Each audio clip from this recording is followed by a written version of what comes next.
आपको क्या लगता है दिल्ली में कौन आना? दिल्ली में बीजेपी आनी चाहिए। इन चोरों की सरकार थोड़ी आएगी, हराम के खाने वाले देश का नाश कर देंगे। बीजेपी बहुत आगे है, सभी से आगे है और इस बार बीजेपी जीतेगी, ये निश्चित कर लिया है कि बीजेपी आएगी। दिल्ली में भाजपा ही आएगी। बीजेपी 0 दिल्ली में इस बार बीजेपी के चांसेस ज्यादा है। केजरीवाल आना चाहिए।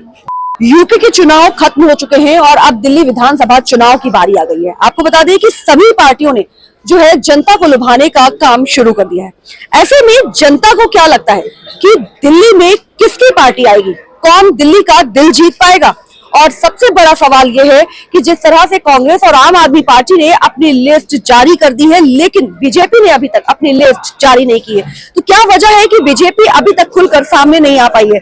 वो अपने उम्मीदवारों के नाम जो है जनता के सामने नहीं रख पाई है। ये सारी बातें जानने के लिए आज हम जनता के बीच मौजूद हैं। तो सर, क्या लगता है कि जिस तरह से विधानसभा चुनाव होने हैं और ऐसे में सभी पार्टियां जो हैं अपने दमखम आजमा रही है, लेकिन बीजेपी कहीं ना कहीं पीछे नजर आ रही है, क्या वजह लगती है और कौन आएगा आपकी दिल्ली? नहीं, आपको लगता होगा दिल्ली पीछे दिख रही है, लेकिन बीजेपी बहुत आगे है, सभी से आगे है और इस बार बीजेपी जीतेगी। क्योंकि इन लोगों के झूठे वादे हैं और इनकी नीयत में अंतर। आप देखो नीयत क्या है कि पहले ये कहते थे कांग्रेस जो ऐसा भ्रष्टाचार वैसा, शीला दीक्षित के यहाँ पे इतने एसी लग रहे हैं, ये चीज हो रहा है। आज उससे कितना बड़ा महल बनवाया शीशमहल, जिसमें इतने एसी और करोड़ों के पर्दे, करोड़ों की टॉयलेट। तो आप मतलब नियत देखो कि झूठे वादे और झूठी चीजें जो जनता है उनको भरमा रहे हैं। तो जनता अब जान चुकी है, 2 पंचवर्षीय योजना इनको मिली है और दोनों में इन्होंने कुछ भी काम करके नहीं दिखाया। आज दिल्ली में वही गंदगी, वही गड्ढे, सब जगह पे भ्रष्टाचार इतना है हर विभाग में। तो इस भ्रष्टाचार को खत्म करने के लिए इनका भ्रष्टाचार अच्छा है। आपको क्या लगता है सर दिल्ली के लिए? दिल्ली के लिए मैं चाहूंगा कि दिल्ली में दंगे फसाद और बरसात का पानी बहुत हो गया, मतलब जगह जगह गड्ढे हैं, अनऑथराइज कॉलोनियां बस गई हैं। जैसे रोहिंग्या के लिए अभी एलजी साहब ने कहा दिल्ली में कि रोहिंग्या मुसलमान जितने भी हैं उनको बांग्लादेश वापस भेजना चाहिए। मगर आप देखिए कि आम आदमी पार्टी वालों ने इतने आधार कार्ड उनके दिल्ली के ही बना दिए हैं कि कोई भी बांग्लादेशी अपना बांग्लादेशी वाला कहने वाला नहीं है। सब कहते हैं हम आसाम से हैं, हम यहाँ दिल्ली से हैं। और मैं चाहता हूँ कि दिल्ली की जो जनता है वो बहुत समझदार है और इस बार उन्होंने ये निश्चित कर लिया है कि बीजेपी आएगी। आपको क्या लगता है सर कि दिल्ली में कौन आएगा आपकी? दिल्ली में भाजपा ही आएगी। लेकिन जिस तरह से भाजपा अभी शांत बैठी है, क्या लगता है कि क्या चुनाव का रिजल्ट? वो तो डिसीजन लेके करती है काम को। अब इनकी राज फरोड़ वादे तो करते नहीं भाई। कांग्रेस की तो दादी भी कहती थी कि गरीबी हटानी है, आज से 70 साल पहले कहती थी वो। ये तो झूठे हैं, ये भाजपा को नहीं टक्कर देंगे, कभी भी नहीं देंगे। विधानसभा चुनाव में कौन आएगा, कौन दिल्ली का दिल बनेगा? मैडम अभी तो कुछ लग नहीं रहा।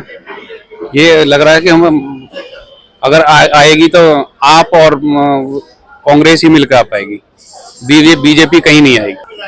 आप कितना सहमत है सर? बीजेपी 0 दिल्ली में। कौन आएगा आपकी दिल्ली में? केजरीवाल। ये कुछ भी भेज दें या जेल भेज दें या मंत्री हटवा दें, केजरीवाल कोई नहीं है। आपको क्या लगता है सर दिल्ली में आपकी कौन आएगा? दिल्ली में इस बार बीजेपी के चांसेस ज्यादा है। 6 महीने जेल रह के आए हैं, ठीक है, घूसखोरी में, और जमानत पे बाहर आए हुए हैं। नहीं, मैं भैया की बात से सहमत हूँ, बहुत बढ़िया। भैया ने बहुत अच्छा क्वेश्चन किया, भैया की बात से बड़ा नहीं आप प्रूफ नहीं कर पाया, उसे छोड़ दो आप। वो अभी तक कहीं नहीं प्रूफ हो पाया। वो अगर किसी के ऊपर भी आपराधिक के मुकदमे लिखते हैं तो कोर्ट ने उनको दोषी मान लिया। भैया से पूछ लो। नहीं, दोषी नहीं माना। आपने अगर चोरी नहीं करी तो आप जेल होके आए हो, इट मीन्स कहीं ना कहीं तो कटघरे में आप है ना। आप क्या कहेंगे? हमारे देश में सबकी बातें आप सुन रहे हैं, आप कितना सहमत हैं? दिल्ली में कौन आ सकता है? केजरीवाल आना चाहिए दोबारा। जिस तरह से बीजेपी अपना प्रयास कर रही है, क्या लगता है? नहीं, अभी यही है, सबको लगता है कि बीजेपी है, लेकिन केजरीवाल आएगा। ये भाई साहब चाहते हैं मैं दोबारा गड्ढे मेरी दिल्ली में भरे और पानी बहुत ज्यादा भरे। जब केजरीवाल ने पहली सराय चलाई थी रोहिंग्या डर पैदा हुआ, सारे जम जाए। ये चाहते हैं कि रोहिंग्या उसके कार्यक्रम को नहीं देखा जाए। जब केजरीवाल जी पहली बार आए थे, लोगों के अंदर विरोध था, कोई घूसखोरी से डरते थे, किसी ऑफिस में गलत काम करने से डरते थे, उसको सब भूल गए। गड्ढे की बात करेंगे, लेकिन आज कहीं ना कहीं कहना है कि केजरीवाल ने दिल्ली को फ्री के खाने की आदत डाल दी। हाँ, देखो क्या मैडम, कहना चाहेंगे? नेता वो तो जेल होता ही है, किसी न किसी को। हर नेता किसी न किसी केस से उलझा हुआ है। केजरीवाल पहला आदमी तो है नहीं। क्या कह रहे थे आप, कुछ कह रहे थे? देखो, एक मामा जी हैं मध्य प्रदेश के, शिवराज सिंह चौहान, वो दूध के घुले, व्यापम घोटाला, दूध घोला।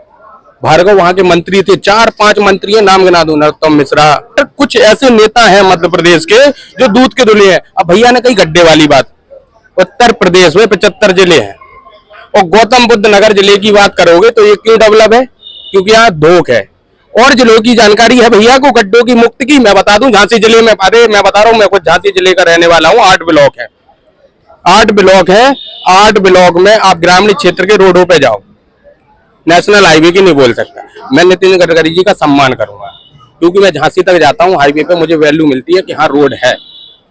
मैं उनकी बात नहीं करूंगा नेशनल हाईवे की, पर अगर गड्ढे मुक्त वाली कह रहे हैं तो उत्तर प्रदेश मुक्त है। और जो रोहिंग्या मुसलमान जो दिल्ली में बसे हुए हैं उनसे, और गड्ढे की बात रही तो कई जो रोडे हैं वो नगर पंचायत के उसमें आती हैं, एनसीडी के भी उसमें आते हैं, वो कई ग्राम पंचायत के भी अंतर्गत आती हैं रोडे। अच्छा, ग्राम पंचायत का मंत्रालय होता नहीं है, पीडब्ल्यूडी होता नहीं है, कौन के अंडर में है? मेरे कोई दिल्ली के लोगों के हाथ में है। चोर अच्छे लगेंगे, चोरों को चोर अच्छे लगेंगे तुम जैसे को। तुम कभी योगी जी को, कभी शिवराज को, क्या शिवराज बैठा कौन बैठा यहाँ? बात दिल्ली की चल रही है। भैया ने बात भैया ने गड्ढे की 70 साल से गड्ढे नहीं भरे, पहले नहीं था क्या? 70 साल जो आप कह रहे हो बीजेपी चले गए दूध के धुले हुए हो, उनकी फांसी क्यों नहीं लग रही? 70 साल ही कब्जा किया। आपको क्या लगता है दिल्ली में कौन आना? दिल्ली में बीजेपी आनी चाहिए। इन चोरों की सरकार थोड़ी आएगी, हराम के खाने वाले देश का नाश कर देंगे। घोषित नहीं किए हैं उम्मीदवार घोषित हो जाएंगे, सब घोषित हो जाएंगे, सारा काम हो जाएगा।